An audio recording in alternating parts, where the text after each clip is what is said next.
Good evening बच्चों।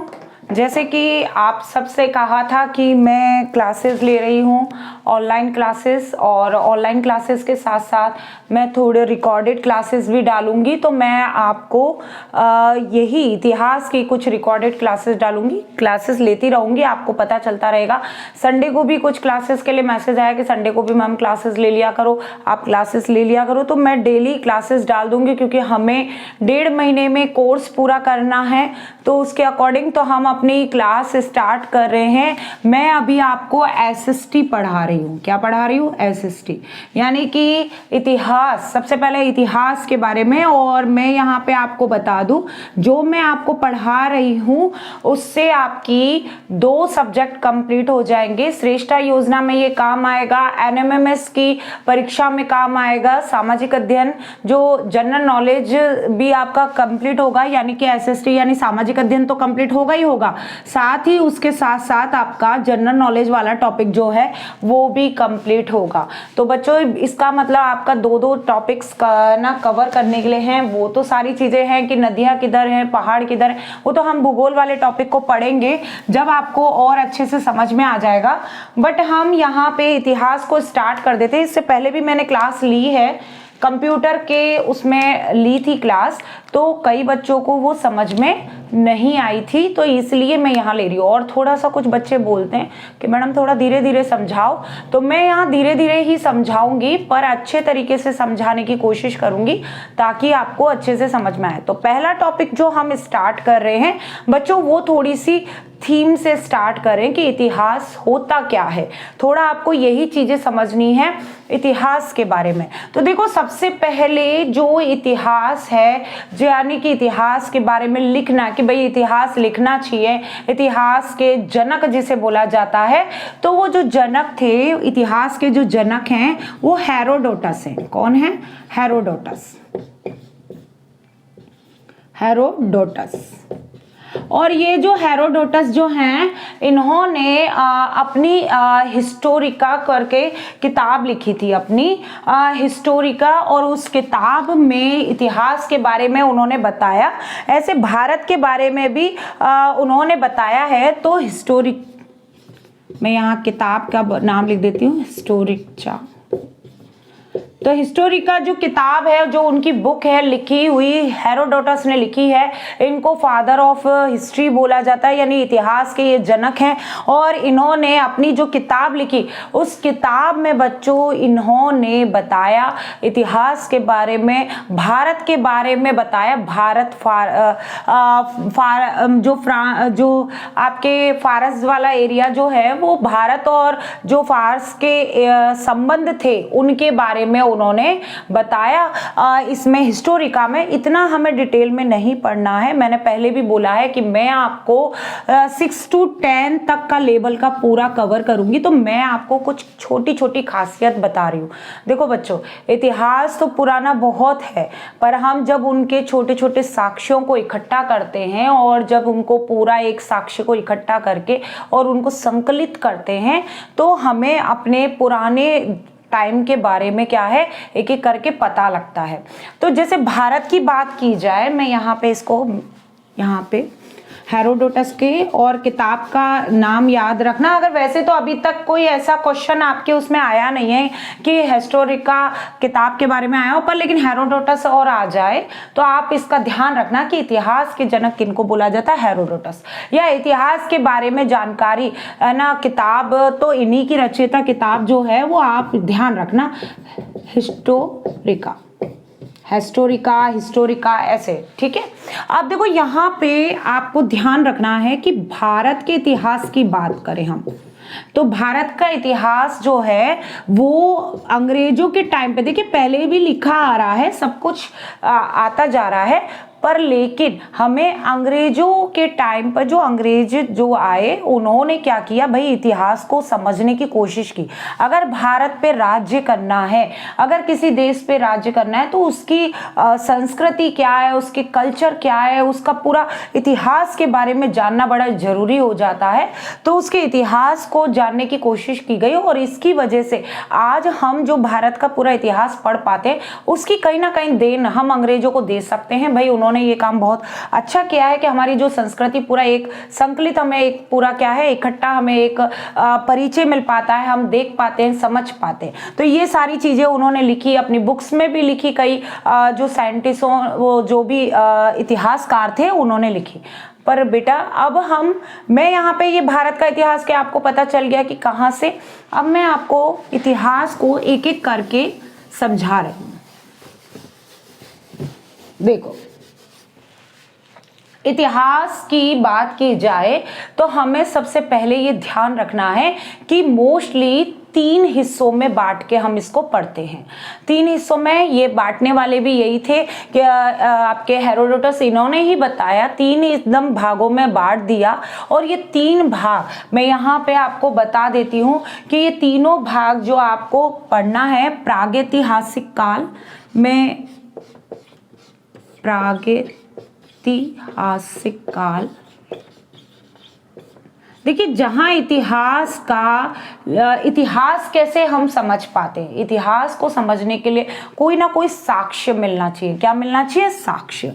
अब वो साक्ष्य कैसा हो सकता है? या तो वो साक्ष्य चित्रित हो सकता है बच्चों, या फिर कैसा हो सकता है, वो लिखित हो सकता है। समझ में आ रहा है? तो वो चित्रित भी हो सकता है, लिखित भी हो सकता है। तो हमें ये साक्ष्य मिलने चाहिए, तभी हम ये कर पाते हैं। तो इतिहास के बारे में जो बताया वो इन साक्ष्यों के आधार पे, जैसे मैं अभी बताऊंगी। तो एक तो प्रागैतिहासिक काल, इसको मतलब इसको प्राक इतिहास भी बोलते हैं, मतलब ये बहुत पहले का इतिहास है, तो इसको प्राग इतिहास भी बोलते हैं। ठीक है। और इसको प्राक इतिहास के एक और नाम बोलते हैं एक मिनट, मैं थोड़ा सा अभी आपको बताती हूँ। हाँ, एक तो प्रगतिहास, हाँ वेरी गुड, ये प्रागति नहीं है, प्रगतिहास। ठीक है। तो आप इसको देख सकते हैं, प्रागैतिहासिक, और इसको भी हम, जैसे इसमें से कॉमन लग रहा होगा आपको, सेम सा।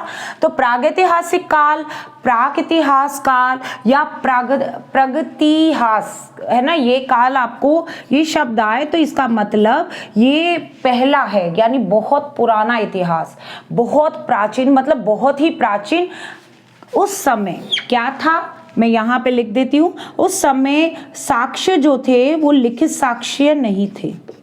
उस समय जो भी साक्ष्य हमें प्राप्त हुए वो लिखित साक्ष्य नहीं थे। ठीक है। तो आप ये समझ सकते हो उस समय कैसे साक्ष्य होंगे, वो चित्रित होंगे, चित्रित, यानी कि वो साक्ष्य कैसे होंगे, चित्रित होंगे। तो लिखित साक्ष्य कुछ भी नहीं था उस टाइम का। जो हमें मिला, जो साक्ष्य, वो कैसा मिला हमें, चित्रित मिला। यानी कि आप, इसका सबसे बेस्ट उदाहरण है भीमबेटका जो गुफाएं हैं मध्य प्रदेश के रायसेन जिले में। मध्य प्रदेश का एक जिला है रायसेन, उधर मिले हैं भीमबेटका जो गुफा है, वहां पर आदि मानव के क्या मिले हैं, चित्र मिले हैं। इस तरीके से आदि मानव उस समय चित्रों की भाषा से अपने समय को, वो गुफा के जो पत्थर थे उन पे अंकित कर रखे हैं वो चित्र, तो वहां पे वो चित्र मिल जाते हैं। तो वो जो काल है, वो जो समय है, वो उसे प्रागैतिहासिक काल कहते हैं। तो ये आपको समझ में आ गया होगा। दूसरा, ये देखिए पहला पॉइंट इसको, दूसरा पॉइंट जो है वो है आपका आक इतिहास, यानी आदि इतिहास। ये इस प्रागैतिहासिक से मतलब उससे आगे का समय है, इसको बोलते हैं आदि इतिहास। और इस समय बच्चों लिखित साक्ष्य थे, यानी इस समय लिखे हुए साक्ष्य प्राप्त हुए हैं, यानी भाषा जो इस्तेमाल करने, पहले लिखित साक्ष्य कुछ भी नहीं मिला, सिर्फ चित्रों के माध्यम से हमें मिला कि वही चित्र के साक्ष्य मिले हमें। वही मध्य प्रदेश के गुफाओं में ही उधर पता चला कि मानव, मतलब पूर्व जो मानव है, बहुत पुराने टाइम का जो मानव के हमें वहाँ पे क्या मिले, साक्ष्य मिले। और वो भी कैसे मिले, चित्रित, वहाँ पे चित्र के द्वारा। तो वहाँ आदि इतिहास में हमें लिखित साक्ष्य प्राप्त हुए, पर ऐसी लिपि थी, ऐसी भाषा थी उसकी, ऐसी लिपि मतलब ऐसी लिखित में लिखा हुआ था कि उसे पढ़ा नहीं जा सकता, यानी इसे पढ़ा नहीं जा सकता।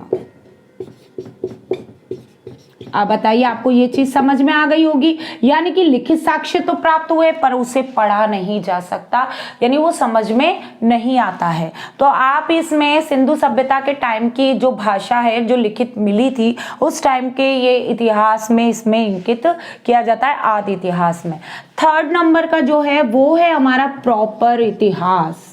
ये है हमारा इतिहास, समझ में आ रहा है आपको, ये इतिहास है। और इस इतिहास के भी यहाँ तक आपको दिख रहा होगा बच्चों, मैं 1 मिनट अपने कैमरे को देख लेती हूँ कि यहाँ तक दिख रहा है क्या। हाँ दिख रहा है आपको। तो देखिए ये जो इतिहास है इसे 3 भागों में बांटा गया है। मैं यहाँ बना देती हूँ इसके 3 भाग। तो 3 भागों में हम इसको बांट के पढ़ते हैं।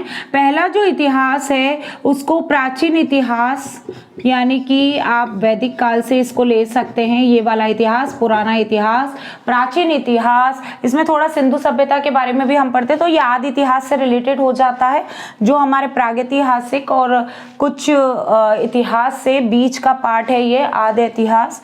और इसमें प्राचीन इतिहास, फिर यहाँ आएगा मध्यकालीन इतिहास, मध्यकालीन इतिहास, और फिर हमें जो अंग्रेजों का, देखिए मध्यकालीन इतिहास यहाँ पे हम मोस्टली मुगलों का काल पढ़ेंगे मध्यकालीन में, है ना। यहाँ पे इस्लाम धर्म कैसे भारत आया और किस तरीके से, फिर सल्तनत काल और ये सारे जो बाहर के जो विदेशी, जो बाहर के उधर एरिया के ईरान वीरान उधर से एरिया से जो विदेशी आक्रमण हुए उस पूरे इतिहास को यहाँ पढ़ते हैं।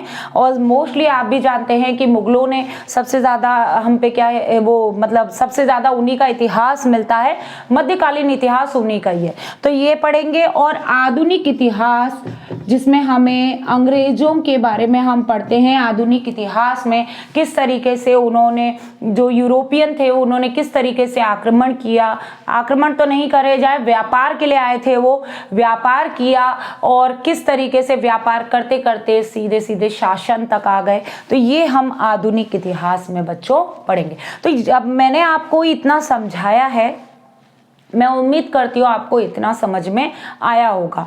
अब हमें थोड़ा बहुत यहीं से स्टार्टिंग करेंगे भाई, हमें इनको पढ़ के तभी वहाँ पे चलेंगे उसी प्राचीन इतिहास में। तो मैं यहाँ पे स्टार्टिंग जो करने वाली हूँ यहीं से करने वाली हूँ, और ये आपको समझ में आ गया है तो आप मुझे लिख के कमेंट में ज़रूर बता दें कि आपको समझ में आ गया।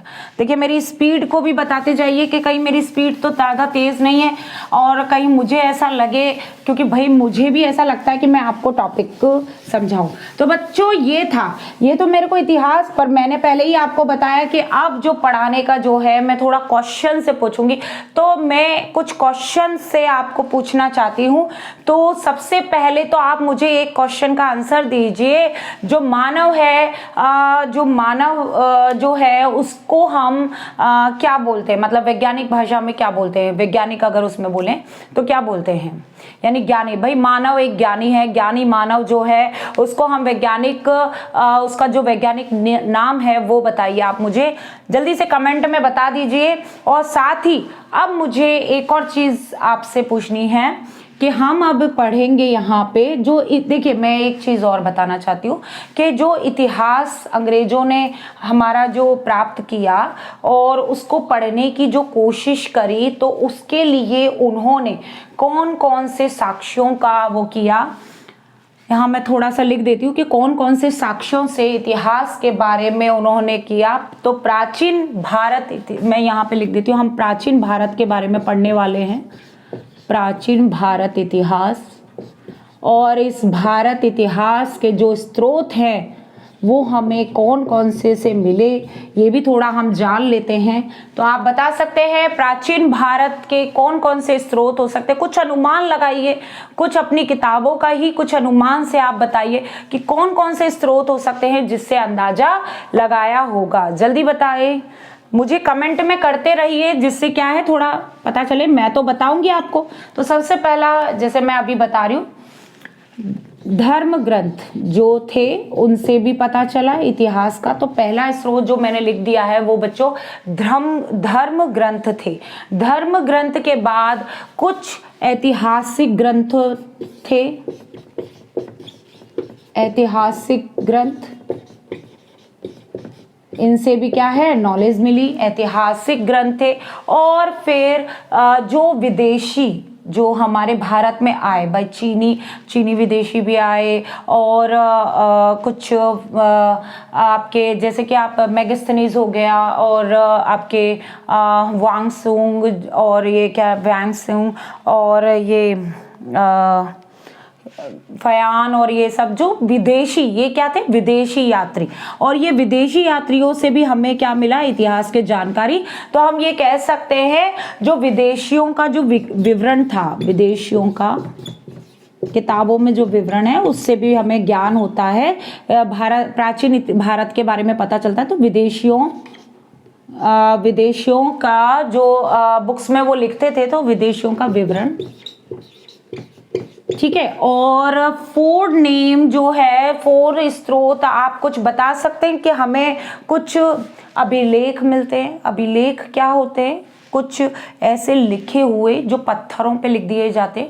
सबसे ज़्यादा फेमस अशोक स्तंभ है, जो पत्थरों पर उत्कीर्ण है कि ये किस लिए, उस समय क्या चल रहा था समय, और किस लिए ये किया गया। तो स्तंभ गाड़ दिए जाते थे जमीन में, और उन पे उत्कीर्ण कर दिए जाते थे, लिख दिए जाते थे। तो जिससे भी हमें क्या है, इतिहास के बारे में क्या है, नॉलेज मिलती है, जानकारी हमें प्राप्त होती है प्राचीन भारत इतिहास के बारे में। तो हम यहाँ पे पुरातत्व स्रोत भी ले सकते हैं, पुरातत्व स्रोत, या फिर पुरातत्व जो हमें जितने भी साक्ष्य प्राप्त हुए, साक्ष्य भी ले सकते, स्रोत ना लेके मैं यहाँ पे साक्ष्य लिख देती हूँ। जो भी साक्ष्य संबंधित, पुरातत्व संबंधित जितने भी साक्ष्य प्राप्त हुए, उन सभी से भी हमें प्राचीन भारत इतिहास के बारे में जानकारी मिलती है। अब ये देखिए, मैं यहाँ पे थोड़ा सा आपको एक नॉलेज, धर्म ग्रंथ में सबसे जो हमारे पुराने जो हैं वो वेद हैं, उनसे ज़्यादा हमें क्या है, नॉलेज मिलती है। वेद जो है वो 4 वेद हैं, जो पुराने, जो सबसे प्राचीन जो वेद बोले जाते हैं वो 4 वेद हैं। इनके बारे में मैं आपको बहुत अच्छे से पढ़ाऊंगी, क्योंकि हमारा जो वैदिक काल चलेगा वो वैदिक काल इन्हीं से रिलेटेड है, ठीक है। तो वहीं से वेदों की रचना हुई है, वहीं से वेदों का लिखना स्टार्ट हुआ है। तो इसीलिए वहाँ पे काफ़ी सारे किताबें, श्लोक, और ये बहुत सारी चीज़ें, तो वो वैदिक काल में मैं आपको वहाँ बताऊंगी। 4 वेदों के नाम फिर भी मैं यहाँ बता देती हूँ, क्योंकि ये क्वेश्चन आता है। तो आप मुझे बताइए 4 वेद कौन कौन से, बताइए 4 वेद कौन कौन से हैं।